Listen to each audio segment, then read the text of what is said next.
Hey up, it's the Amiga guy here. This year I've become the Commodore guy. I'm still on track for my write your own, how to make your own Amiga demos. Still on board with this, but I got sidetracked, and for a good reason. I'm very excited about it. There's archive.org, obviously. There's Commodore magazines, there's Commodore programming books, VIC-20, Z64, there's Amstrad CPC programming books, the Sinclair Spectrum, the ZX81, ZX80, whatever. So I'm going to go through those magazines and I'm going to relearn BASIC all over again in preparation for my creating an Amiga demo with Amos or Blitz Basic 2. So I'm still on track.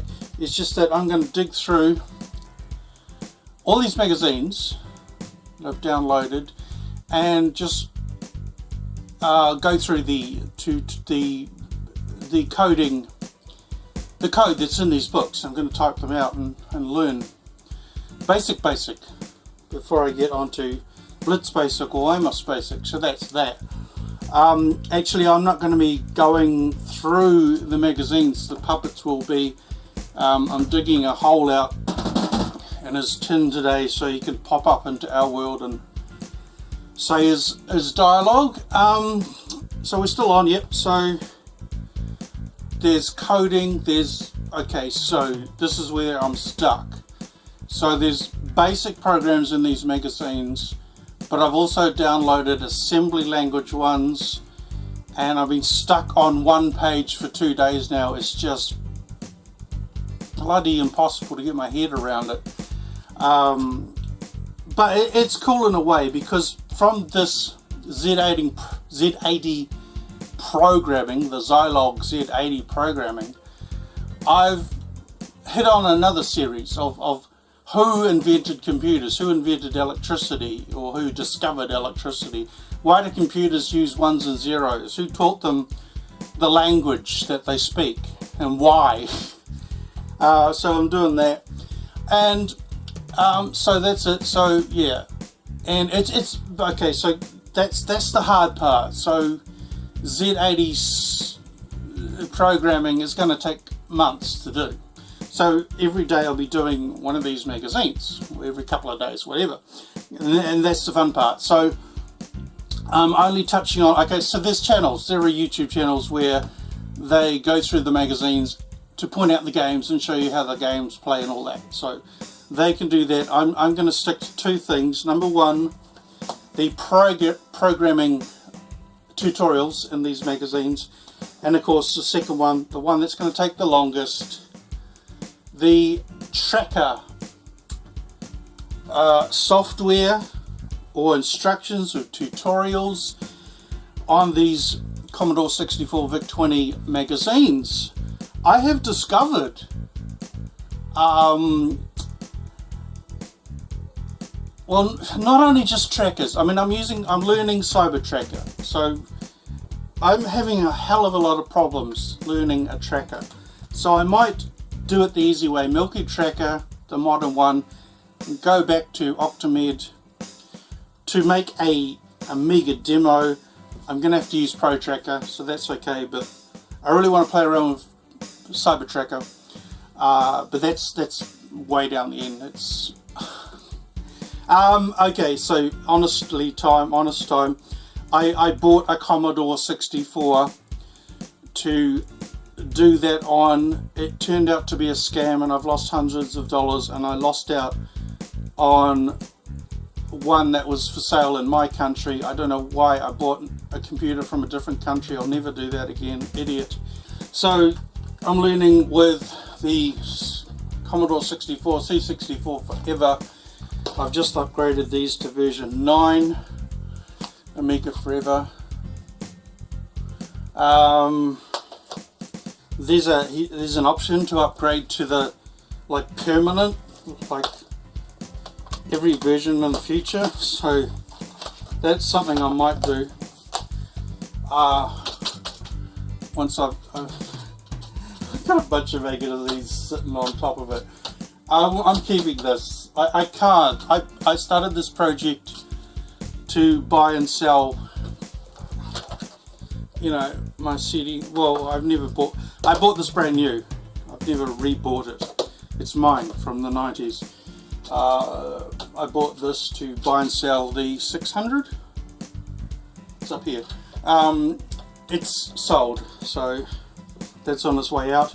So I've gotten so attached to having an Amiga, seeing all the ones I've repaired and sent out for sale. I've got to keep one of them. God, otherwise I'll go insane. Anyway, so yeah, so that's the challenge.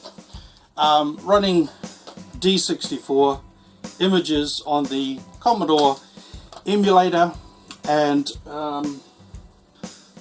well, I don't know where it's disappeared to, but I've got my shareware emulators from the local shareware software, public domain, PD.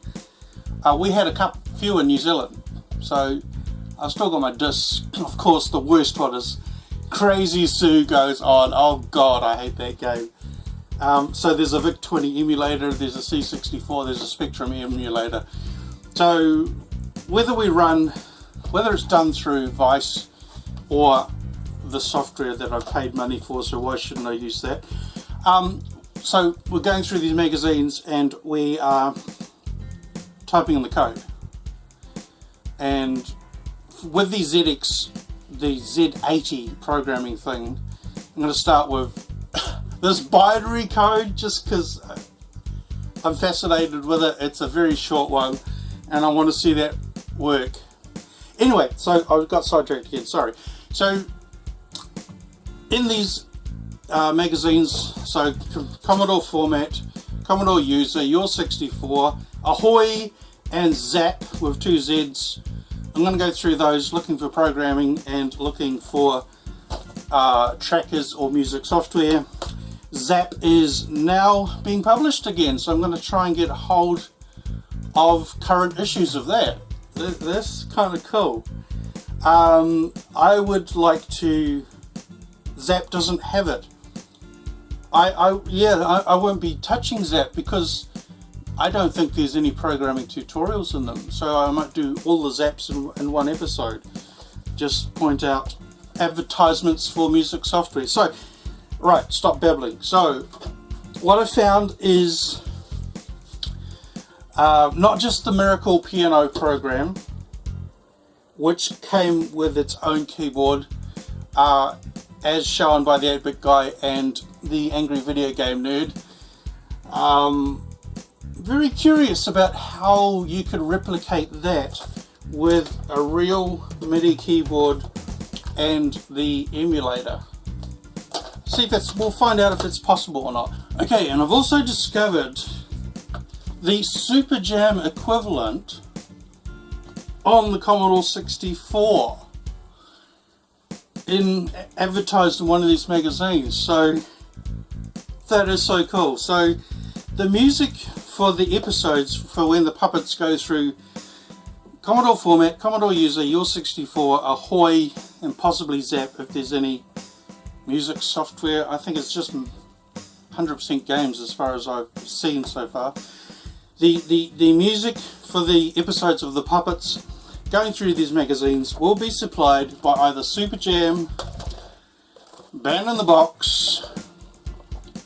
I've got to learn to use this. I bought this in 1995 and I've got to just sit there one day.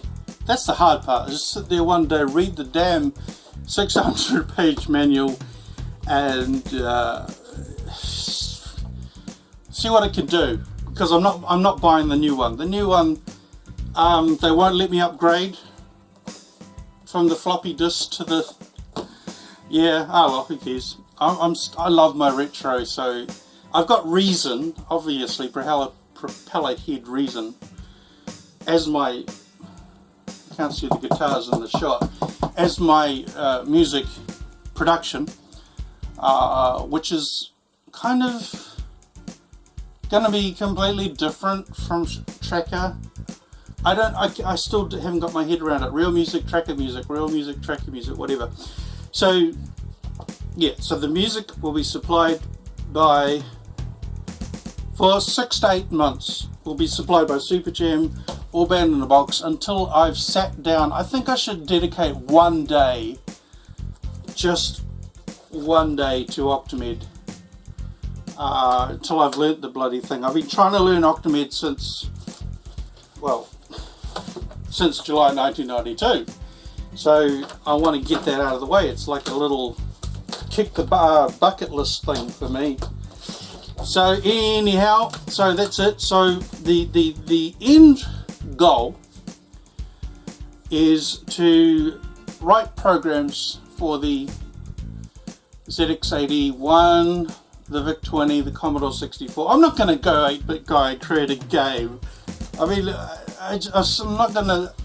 My focus is an Amiga demo, Scoop X, the Special Brothers, all the Cracktros. Well, I'm going to learn how the Cracktros are done so I can do the titles for these magazine episodes in Red Sector Demo Maker. Or Demo Maniac. It's too basic, it's too simple. So that's it. So that's the layout for these episodes. And of course the ultimate goal is to create, again, a program on a floppy disk, run it on a real 500, and watching 8-bit guy and I'm not sure, LGR touches on things like this, but somebody's, oh, it was 8-bit guy, he ran a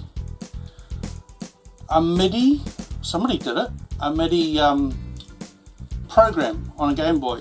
Oh no, that was look, no machine, that guy, no computers. He turned the Game Boys into a bloomin' synthesizer. So my ultimate goal is to obviously repair this Game Boy and write a program. You know how you can buy the multi-carts these days with a little SD card in it? So my goal would be to put a game I've made, not a game, whatever I make.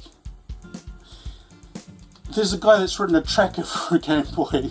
Oh my god. Anyway, so the ultimate goal is to write something for the Game Boy, stick it on the multi-cart, stick it in here and see it running in reality. Same with the 500. Write software, put it on a floppy disk and watch it run on a real computer. Don't ask me to do that for the CD32. I've actually lost the controller, so everything was being set up okay.